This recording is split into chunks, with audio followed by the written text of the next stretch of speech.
கடலோரத்தில் ஒரு சிறிய மீனவர் கிராமம் இருந்தது. அங்கு அரிகரன், வேலன் என்று 2 நண்பர்கள் இருந்தார்கள். இருவருமே தங்கள் சொந்த படகுகளை கடலில் செலுத்தி மீன் பிடிப்பவர்கள். அரிகரன் தன் படகை அவசர அவசரமாக கட்டினான். படகு வெளியே பார்ப்பதற்கு பளபளப்பாக அழகாகவும் இருந்தது.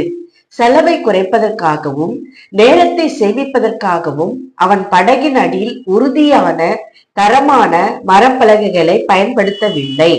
வேலனோ மிகுந்த கவனத்துடன் தன் படகை கட்டினான். படகின் வடிவத்தை விட அதன் அடிப்பகுதி உறுதியாக இருக்க வேண்டும் என்பதில் அதிக நேரம் செலவிட்டு உறுதியான விலை உயர்ந்த மரத்தை பயன்படுத்தினான். ஒரு நாள் வானம் தெளிவாக இருந்தாலும் திடீரென கடலில் ஒரு பலத்த சூறாவளி உருவானது.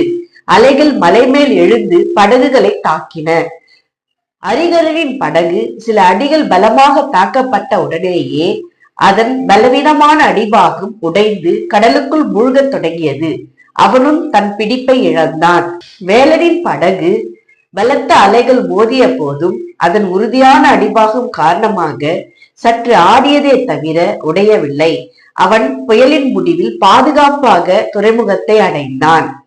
அரிகரனின் படகு என்பது ஒரு மனிதன் தன் மீது நம்பிக்கை கொண்டு செயல்படும் பலத்தை காட்டுகிறது.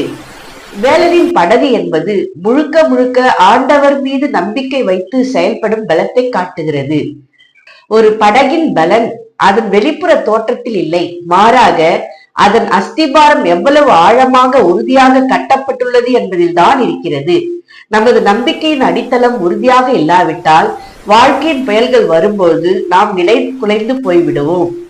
இறுதியாக ஆண்டவர் இயேசுவின் ஒத்தாசையோடு செயல்படும் மனிதனின் செயலே நிலைக்கும் என்று இந்த கதையின் மூலமாக நாம் அறிந்து கொள்கிறோம்.